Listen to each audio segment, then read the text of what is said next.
골로새서 3장 1절에서 4절 말씀이며 신약 326페이지입니다. 그러므로 너희가 그리스도와 함께 다시 살리심을 받았으면 위의 것을 찾으라. 거기는 그리스도께서 하나님 우편에 앉아 계시느니라. 위의 것을 생각하고 땅의 것을 생각하지 말라. 이는 너희가 죽었고 너희 생명이 그리스도와 함께 하나님 안에 감추어졌음이라. 우리 생명이신 그리스도께서 나타나실 그때에 너희도 그와 함께 영광 중에 나타나리라. 아멘. 설립 22주년을 맞는 의미 있는 귀한 주일입니다. 오늘도 예배에 참석하신 모든 분들을 주의 이름으로 환영하고 축복합니다. 우리를 여기까지 인도하신 하나님 앞에 감사 박수로 영광 돌리도록 하겠습니다.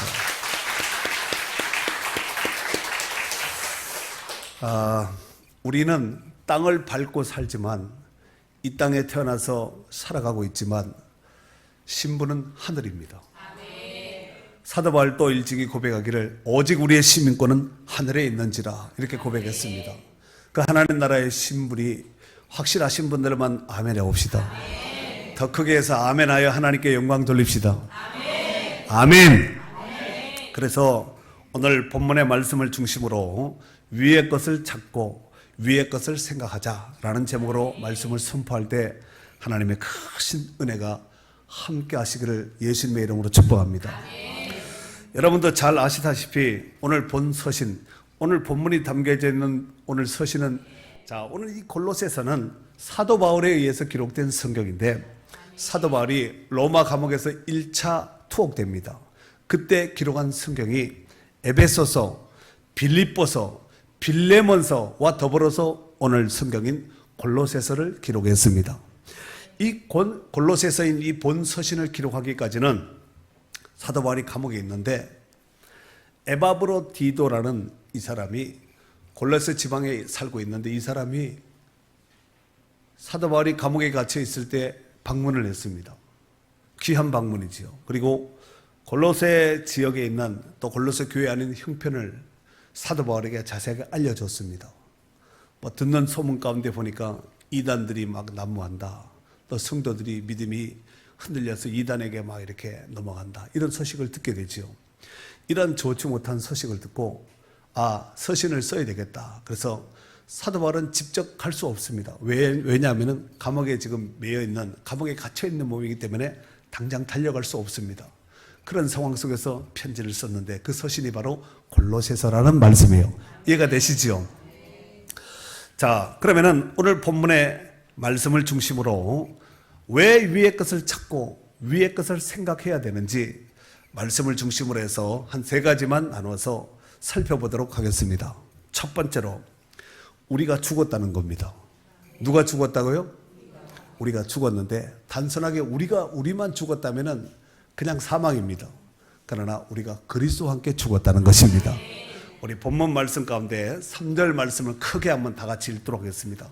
성경을 읽을 때는 자기 귀에 들릴 수 있도록 크게 해야 되고 옆 사람이 들을 수 있어도 크게 해야 되고 하나님이 들을 수 있도록 좀 크게 했으면 좋겠어요.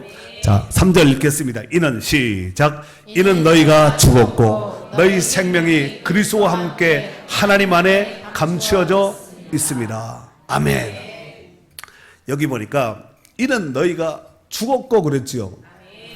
성도들이 죄와 세상에 대하여 죽은 것이 과거 어느 한 시점에 이미 결정돼 이미 죽었다는 얘기죠. 지금 죽고 있다가 아니라 앞으로 죽을 것이다 아니라 이미 과거의 어느 한 시점에 죽었습니다. 정말 예수님을 제대로 만난 사람은 이게 다 경험이 있어. 죽어본 경험이 있는 사람들이에요. 아멘. 그리고 그 뒤에 보니까 너희 생명이 그리스도와 함께 하나님 안에 감추어졌다 그런 거예요. 너희 생명이 그리스도와 함께 하나님 안에 감추어져 있다는 것입니다. 이걸 해석하면은 겉으로 보면은 예수님이 죽었습니다. 겉으로 보면은 갈보리 언덕에서 예수님이 십자가에 못 박혀 죽었는데 실제적으로는 너희가 죽은 것이라는 것입니다. 겉모습 보면 예수님이 못 박혀 죽은 거예요. 그러나 실제로는 그 안에 그리스도와 함께 하나님 안에 감춰져 있다 그랬으니까 겉으로 보면 예수님이 죽은 겁니다. 그러나 실질적으로 보면 우리가 죽었다는 것입니다. 사실 예수님은 죄가 없으신 분으로서 죽을 필요가 없습니다. 이 땅에 오실 필요조차도 없습니다. 공감하십니까? 그런데 예수님께서 이 땅에 오셔서 인생의 모든 질고와 또 죄 문제를 해결하기 위해서 그 갈보리 언덕에서 십자가를 지시고 테테레스타이하고 내가 다 이뤘다고 우리의 죄를 대속하여 주신 줄로 믿습니다. 그래서 겉으로 보면은 예수님이 죽었는데 실제로는 우리가 죽은 것입니다. 그러므로 예수님께서 십자가에 죽으실 때 우리도 그 안에 함께 있으므로 함께 죽었다는 얘기입니다. 이 말씀을 오늘 골로새 교회에게 적용을 시켜보면은 너희는 죄 아래서 모두가 죽은 자다 이 말이고, 두 번째로 뿐만 아니라 너희들이 나름대로 자랑하고 있는 모든 것은 초등학문에 불과한데 그것 또한 그리스도와 함께 죽었다는 것이지요. 여러분, 이 골로새 교회가 자랑하는 것이 있었는데 뭐냐면은 철학입니다. 철학.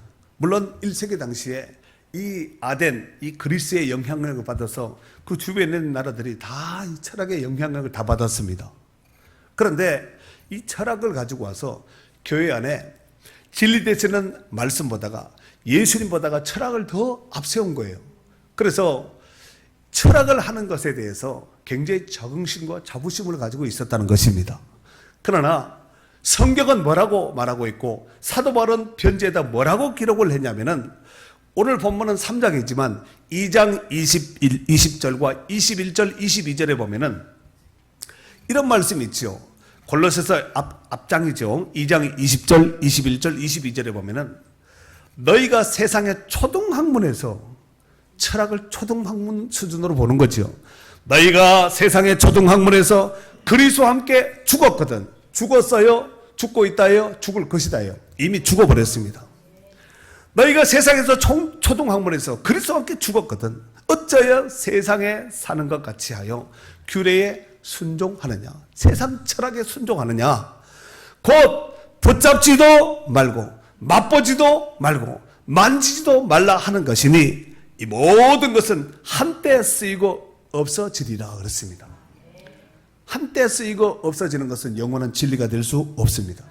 이 세상에서는 먹히고 통용될지 몰라도 저 하나님 나라인 영원한 천국에서는 택도 없는 소리라는 얘기지요. 갈라디아서 2장 20절에 보니까 사도 바울이 이런 고백을 하죠. 내가 그리스도와 함께 십자가에 못 박혔나니. 이게 무슨 얘기예요? 죽었다는 얘기죠. 내가 예수님께서 십자가에 못 박혀 죽었을 때, 운명하셨을 때 나도 죽었다. 그 얘기하는 것입니다. 로마서 6장 2절 말씀해 보니까 그럴 수 없느니라. 죄에 대하여 죽은 우리가 어찌 그 가운데 더 살리요 그랬습니다. 죄에 대해서 살았다 죽었다? 죽었습니다. 죄에 대해서 이미 죽은 우리가 어찌 그 가운데 더 살리요. 죄의 의로는 죄는 의도 아니고 죄는 불법입니다. 불법으로는 살 수가 없다는 얘기입니다. 그리스도와 함께 죽은 너희가 어찌하여 다시 세상으로 가서 세상 방법으로 살려고 하느냐. 이 말은 세상 방법으로 살지 말라는 얘기입니다. 그러한 것들은 붙잡지도 말고 맛보지도 말고 만지지도 말라고 말씀하고 있습니다. 더 이상 세상 것으로 자랑하거나 자긍심을 갖지 말라는 얘기입니다. 그렇다면 우리 교회 성도님들도 여러분도 저와 여러분도 이것이 가능하겠습니까? 여러분, 세상 것은 순간적이고 찰나적이고 영원하지 않습니다. 그러나 하나님의 것은 영원합니다. 두 번째로 그리스도와 함께 다시 살리심을 받았기 때문에 위의 것을 찾고 위의 것을 생각하는 성도의 삶을 살아야 될 줄로 믿습니다. 오늘 본문 1절 2절에 있는 말씀을 크게 다 같이 읽도록 하겠습니다. 그러므로 시작. 그러므로 너희가 그리스도와 함께 다시 살리심을 받았으면 위의 것을 찾으라. 거기는 그리스도께서 하나님 우편에 앉아 계셨느니라. 위의 것을 생각하고 땅의 것을 생각하지 말라 그랬어요. 너희가 다시 살리심을 받았으면, 이 말은 성도가 과거의 어느 한 시점에서 다시 죄에 대해서 죽고 의에 대해서 예수님과 함께 다시 살리심을 받았다는 얘기지요. 그렇다면 그 시점이 언제일까요? 바로 성도들에게 있어서는 바로 세례 받을 때가 바로 그때가 아니겠나 생각을 합니다. 여러분, 골로새서 2장 12절 말씀에 보니까 너희가 세례로 그리스도와 함께 장사되고, 이게 무슨 얘기예요? 예수님이 장사될 때 너희도 죽었다는 얘기지요. 또 죽은 자들 가운데서 그를 일으키신 하나님의 역사를 믿음으로 말미암아 그 안에서 함께 일으키심을 받았느니라. 이게 무슨 얘기예요? 예수님이 살아날 때, 예수님이 부활할 때 너희도 함께 살아나고 부활했다는 얘기입니다. 세례란 육의 옛사람이 예수님과 함께 죽고 영의 새 사람으로서 예수님과 함께 다시 살리심을 입은 표식입니다. 사랑하는 성도 여러분, 그렇다면 질문을 하도록 하겠습니다. 잘 듣고 대답하셔야 됩니다. 여러분은 예수 그리스도 안에서 다시 살리심을 입은 새 사람이 되었습니까? 믿어도 되겠습니까? 그렇다면 위의 것을 찾고 위의 것을 생각하며 살아나가야 될 줄로 믿습니다. 사도 바울이 그런 삶을 살았습니다. 빌립보서 3장 13절 14절 말씀에 보면은 형제들아 나는 아직 내가 자본줄로 여기지 아니하고 오직 한 일, 즉 뒤에 있는 것은 잊어버리고 앞에 있는 것을 잡으려고 표대를 향하여 그리스도 예수 안에서 하나님이 위에서 부르신 부름의 상을 위하여 달려가노라 그랬습니다. 사도행전 20장 24절 말씀에도 보니까 내가 달려갈 길과 주 예수께 받은 사명 곧 하나님의 은혜의 복음을 증언하는 일을 마치려 하면은 나의 생명조차 조금 더 귀하게 여기지 않는다 그랬습니다. 아멘입니까? 사랑하는 성도 여러분, 왜 위의 것을 생각하고 왜 위의 것을 찾으며 살아야 할까요? 여러분, 위의 것이란 위의 것을 찾고 위의 것을 생각하라, 이 말은 한두 번 찾고 그만두라는 얘기가 아니라 이게 계속적 용법을 사용하고 있습니다. 그러니까 계속해서 찾고 계속해서 생각하라는 얘기입니다. 땅의 것을 위의 것을 위의 것을 계속해서 찾고 위의 것을 계속해서 생각하라는 말씀입니다. 이는 하나님과 하나님의 나라의 것을 계속하여 찾고 생각하라는 말씀입니다. 즉 하나님이 기뻐하시는 일들과 영적인 일들, 영원한 것들을 찾고 생각하라는 말씀입니다. 그러므로 우리의 믿음의 선진들이 그와 같은 삶으로 달려가며 살았듯이 우리 또한 그런 삶을 살면서 찾고 달리고 생각하는 복된 성도들이 될 수 있기를 바랍니다. 여러분, 1970년대를 풍미했던 히트곡 중에서 해변으로 가요라는 노래가 있습니다. 들어보셨어요? 네. 어떻게, 가사는 아시나요? 네. 어떻게 불러 해봐. 시작. 거기까지요. 네. 아마 여러분들이 다 잘 알고 70, 80 세대는 아마 거의 다 아실 텐데 그 노래를 부른 가수도 아시나요? 그것까지 빠지면 중독된 거예요. 차도균 씨라는 사람이 이 노래를 불렀습니다. 그는 1962년 가요계에 진출하여서 윤한기 씨와 함께 그룹 키보이스라는 이런 그룹을 결성했고 그 후 솔로로 전향하여서 많은 히트곡들을 내기도 한 유명한 가수입니다. 그런데 중요한 것은 그때 그렇게 해변으로 가요 하면서 노래를 불렀던 그가 지금 요즘에는 무슨 노래를 부르는지 혹시 알고 계시나요? 오직 기도와 말씀에 전무하니까 잘 모르시는구나. 예. 그분이 옛날에는 해변으로 가요 하고 그래서 그 꼬드김을 받아서 주일날 교회 안 나고 해변으로 간 사람들이 많거든요. 근데 지금은 이걸 가사를 바꾸어서 성전으로 가요 하고 노래를 부르면서 간증을 하고 있다는 거예요. 그래서 개사한 그 가사를 해변으로 가요를 성전으로 가요 이거 개사해서 부른 그 개사를 한번 제가 불러볼까요? 네. 괜찮겠어요? 네. 좋아요. 은혜 쏟아지는 성전으로 가요. 성령이 넘치는 성전으로 가요. 중간 생략. 나는 기쁨이 넘칠 거예요. 이런 노래를 부르고 다닌다는 거예요.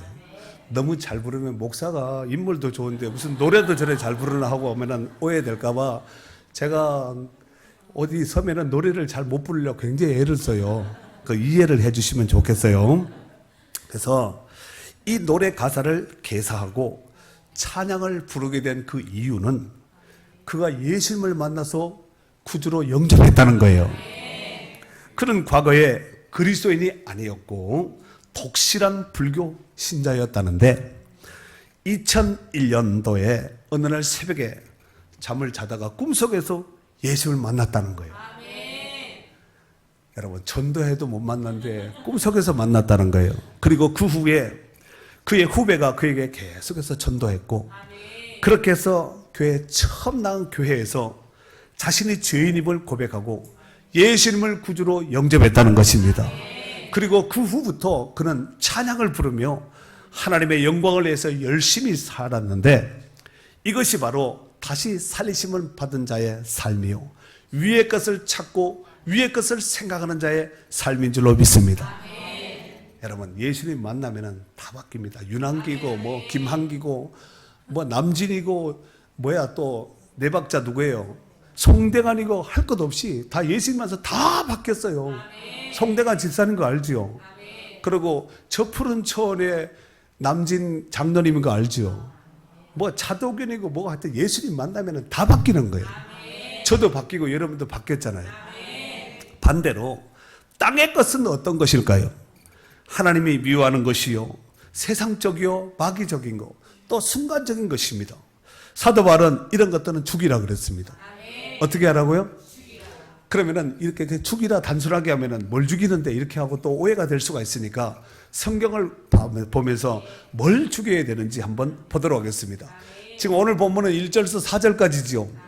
그 5절서부터 8절까지 읽는 거예요. 읽을 수 있겠지요? 크게 읽습니다. 시작. 그러므로 땅에 있는 지체를 죽이라. 곧 음란과 부정과 사욕과 악한 정욕과 탐심이니 탐심은 우상숭배니라.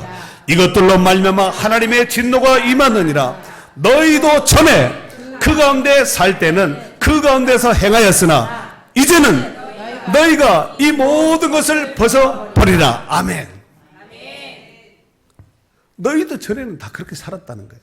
뭐 저나 여러분이나 뭐 도토리 기저귀 안에 하나님 보셨을 때는, 아까 해변으로 가요 그 노래 부르는 거 보니까 한때 다 좀 이렇게 좀 하셨던 분들 것 같아요. 근데 다 세상 사람들 다 그래서 합니다.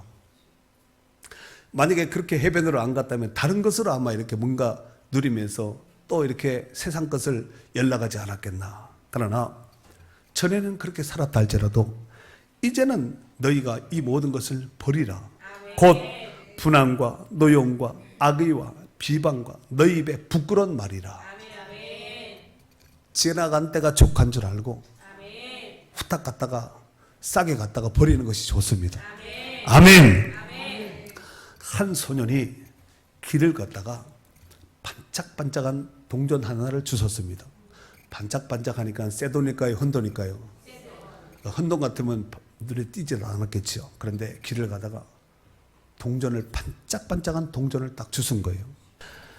그런데 이 소년이 반짝반짝한 동전을 이제 줍고 주위를 돌아보니까 아무도 없는 거지요.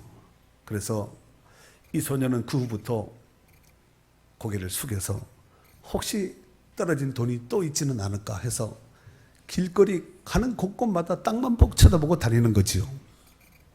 그리고 그렇게 그 소년이 평생 동안 주운 돈이 1페니 동전 262개, 5센트 동전 48개, 10센트 은하 19개, 25센트 동전 16개, 50센트 은하 2개, 그리고 똘똘 뭉쳐진 지폐 한 장까지 해서 총 13달러 26센트를 땅에서 주웠다고 합니다. 이게 제가 본 것이 아니라 이제 책에 자료가 있어서 참고하고 인용을 했는데, 그 후 세월이 지나 나이가 먹고 죽음을 앞둔 그 시점에 자신이 땀을 흘리지 않고 번 돈으로 흐뭇하게 여기면서 살았다는 것입니다. 하지만 그는 땅바닥만 내려보다가 무엇과도 바꿀 수 없는 인생의 귀중한 것을 잃고 살았다는 것입니다. 여러분, 얼마 전에도 이 앞산에 쌍무지개가 이렇게 쫙 뜬 거예요. 무지개 하나만 떠도 기분이 좋아요, 안 좋아요? 기분이 안 좋은 사람은 그 사람의 문제지 무지개의 문제가 아니거든요. 그래서 이 쌍무지개가 뜬 거예요. 원주에 있는 분들도 막 보고 막 페이스북에 막 올려놓으셨더구만요. 그리고 가을에 그 붉은 단풍들 얼마나 예뻐요. 그리고 가을에 그 뭉게 구름들 얼마나 예뻐요. 이것은 땅을 봐서는 절대로 못 보고 위를 보아야 됩니다. 그리고 빛나는 태양, 또 사람들의 미소나 이런 어떤 위의 것들이 얼마나 귀한 것들이 많아요. 평생 동안 그 동전, 반짝이는 동전 하나 줍고 평생 동안 땅만 쳐다보면서 땅거지 같은 삶을 살았다는 것입니다. 여러분, 땅의 것에 연연하지 말고 영원히 썩지 않고 쇠하지 않는 위의 것, 하나님의 것, 영원한 것, 아멘. 이런 소망을 바라보며 살아가는 복 있는 성도들이 되어야 될 줄로 믿습니다. 마지막 세 번째로, 그리스도께서 다시 오실 때에 그와 함께 영광 중에 다시 만나는 이 영광에 동참하는 성도가 되었기 때문에 위의 것을 찾고 위의 것을 생각해야 될 줄로 믿습니다. 4절 말씀 다 같이 읽도록 하겠습니다. 4절 크게 시작. 우리 생명이신 그리스도께서 나타나실 그때에 너희도 그와 함께 영광 중에 나타나리라. 아멘. 우리의 영원한 생명이신 그리스도께서 나타나실 때에 그때에 너희도 그와 함께 영광 중에 나타난다는 것입니다. 이것을 조금 더 확대해서 데살로니가전서 4장 16절 이하에 보면은 주께서 호령과 천사장의 소리와 하나님의 나팔 소리로 친히 하늘로부터 강림하시니 그리스도 안에서 죽은 자들이 먼저 일어나고 그 후에 우리 살아남은 자들도 그와 함께 구름 속으로 끌어올려 공중에서 주를 영접하게 하시리니 그리하여 우리가 항상 주와 함께 있으리라. 그러므로 이 여러 말로 서로 위로하라 그랬습니다. 서로 위로가 필요하기 때문에 위로하라는 거예요. 또 고린도전서 15장 58절 말씀에 보면은 그러므로 내 형제들아 견실하며 흔들리지 말고 항상 주의 일에 더욱 힘쓰는 자들이 되라. 이런 너희의 수고가 주 안에서 헛되지 않은 줄 알미라 그랬어요. 우리가 하나님 앞에 하는 것 절대로 헛되지 않다는 거예요. 주 안에서 너희 수고가 결단코 절대로 헛되지 않다는 거예요.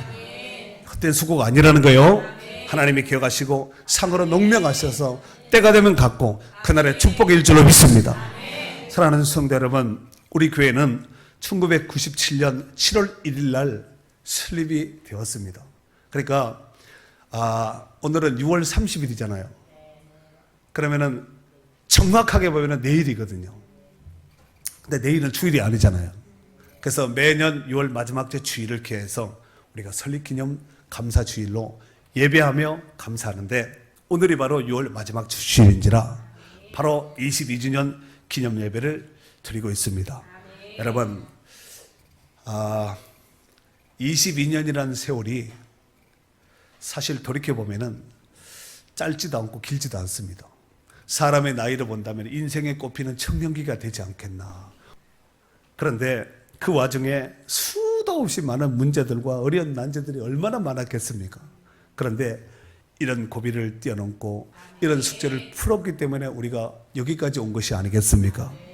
지금 와서 돌이켜보면 이 모든 것이 여기까지 우리를 신실하게 인도하시는 에베네셀의 하나님의 은혜입니다. 두 번째로는 부족하지만 저와 함께 마음을 같이 해서 또 한마음 한뜻해서 힘을 모으고 같이 기도하고 헌신하고 또 눈물로 기도해준 이 모든 성도님들이 함께 있었기 때문에 가능하지 않았겠나 생각을 해보았습니다. 그리고 이후로도 주님이 부르시는 그날까지 성도와 교회들이 해야 될 본질을 부여잡고 뭘 부여잡고?